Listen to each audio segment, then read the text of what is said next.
Good morning, students. Today, this is time for question answers. First question of your textbook is, why did the young students feel reasonably secure? सुरक्षित क्यों महसूस कर रहे थे वो medical students? Answer है बच्चों, there was no one else in the graveyard except them as witness. चूंकि according to your text book उस कब्रिस्तान में उन तीनों के अतिरिक्त और कोई नहीं था गवाह के रूप में. जो काम वो कर रहे थे, it was not a legal work, तो और कोई नहीं था कब्रिस्तान में उनके अलावा. दैट्स वाई, यही कारण था कि स्टूडेंट्स फेल्ट रीजनेबली सिक्योर. वे अपने आप को सुरक्षित महसूस कर रहे थे. उनके सिवाय कब्रिस्तान में दो मेडिकल स्टूडेंट्स थे. एक जेस था जो कब्र खोद रहा था. इसके अतिरिक्त कब्रिस्तान में और कोई नहीं था. That's why, that was the reason they felt reasonably secure. Understood students? Now the second question. What were the horse and the wagon waiting for? घोड़ा और गाड़ी किस चीज की प्रतीक्षा कर रहे थे? और why were they outside the wall? और दीवार के बाहर क्यों थे? मतलब कब्रिस्तान की दीवार के चार दीवारी के बाहर क्यों खड़े थे? तो जैसा कि हम भी जानते हैं कि द हॉर्स, आंसर है the horse and the wagon were waiting for a dead body. वो वहां खड़े हुए थे एक डेड बॉडी के लिए, उसी की प्रतीक्षा कर रहे थे. और they were outside the wall so that no one could see them. वो इसलिए चार दीवारी के बाहर थे ताकि कोई उनको देख ना ले. डेड बॉडी ले जाना कोई अच्छी बात नहीं है, न इसकी इजाज़त धार्मिक कारणों से डेड बॉडी ले जाना लीगल नहीं है. दैट्स वाई वो नहीं चाहते थे कि कोई उनको देखे. Understood? Now the third question. How do you know that Jess was of another breed? Another breed का मतलब है अन्य प्रजाति का. आप कैसे कह सकते हैं कि जैसे एक अन्य प्रजाति का? तो यहाँ अन्य प्रजाति का मतलब ये है कि यदि कोई व्यक्ति एक्स्ट्राऑर्डिनरी काम करता है, मतलब जो ऑर्डिनरी ना हो, जो कॉमन ना हो, तो हम उसको बोलते हैं, ये हम अपने नॉर्मल लाइफ में भी बोलते हैं, भैया वो आदमी तो बिल्कुल अलग है. तो यहाँ पर ये अर्थ है कि आप कैसे जानते हैं कि जेस दूसरी ब्रीड का था?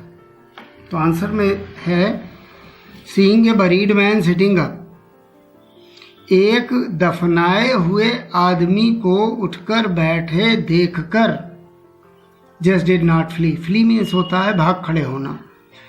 जेस नहीं भागा. भाई साधारण इन स्थितियों में तो कोई भी भाग खड़ा होगा. हो सकता है मैं खुद भाग खड़ा हूं, आपके साथ भी ऐसा ही होगा. एक दफनाए हुए व्यक्ति को अगर आप जीवित देखते हैं, उठकर बैठते हुए देखते हैं, तो क्या आपका रिएक्शन होगा? तो दोनों मेडिकल स्टूडेंट्स तो भाग खड़े हुए, बट जेस डिड नॉट फ्ली, वो नहीं भागा. तो ये शो करता है, it shows that he was of another breed. वो दूसरी प्रजाति का, दूसरी तरह का व्यक्ति था. Followed students? Now the third question. The two medical students were still in a frightened state the next day. How do you no this? आप कैसे जानते हैं कि दूसरे दिन भी वे मेडिकल स्टूडेंट्स डरे हुए थे? तो उनकी स्थिति बता रही थी, आपके टेक्स्ट बुक में दिया हुआ है. It has been given in your text book.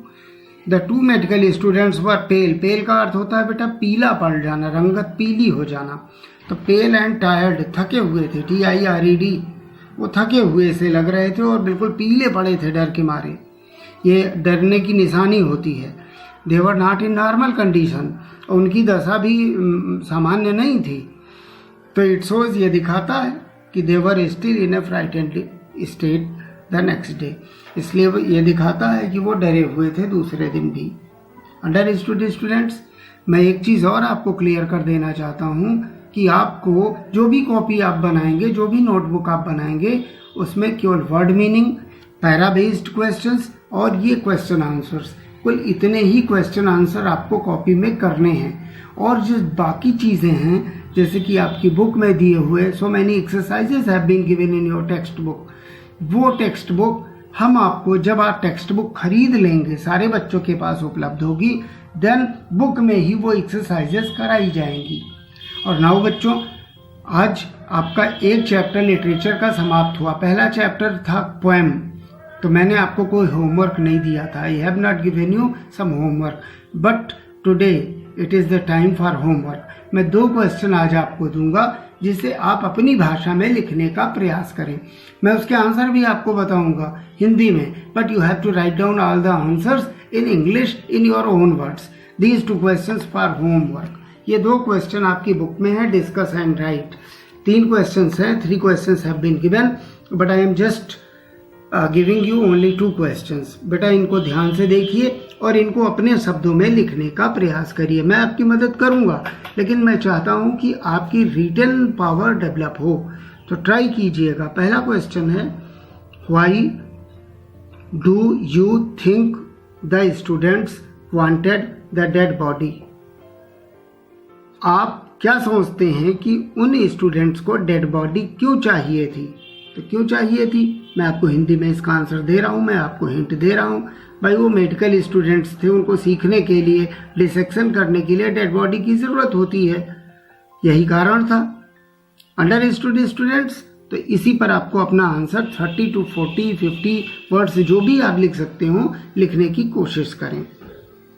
Now the second question, what agreement do you think the students had made with जेस? आपको क्या लगता है कि उन्होंने क्या एग्रीमेंट मतलब समझौता किया होगा जेस से? जैसा आपको मालूम है ना, वही व्यक्ति जो कब्रिस्तान में ग्रेवयार्ड में काम करता था और जिसने इनको कब्र निकाल कर दिया था। तो क्या लगता है आपको, क्या एग्रीमेंट हुआ होगा? मैं आपको हिंट दे रहा हूं। देखिए, इनके डायरेक्ट क्वेश्चंस आपके बुक में नहीं है, direct answers have not been given in your text book. मैं आपको इसका आंसर देने में मैं आपको आपकी मदद करना चाहता हूँ। देखिए, मेरे ख्याल से, मेरे हिसाब से, अकॉर्डिंग टू मी, उन्होंने डिमांड की होगी जैसे कि उन्हें एक डेड बॉडी की ज़रूरत है डिसेक्शन के लिए, फॉर मेडिकल पर्पस, और जिसने कहा होगा कि हाँ हमारे पास उपलब्ध है, अभी कुछ ही देर पहले एक डेड बॉडी दफनाई गई है, यही एग्रीमेंट हुआ होगा। तो now you have to think out and you have to write down all the answers of these 2 questions. It's your homework. ठीक है बच्चों, if you face any problem then you can contact me. Okay बच्चों, good day.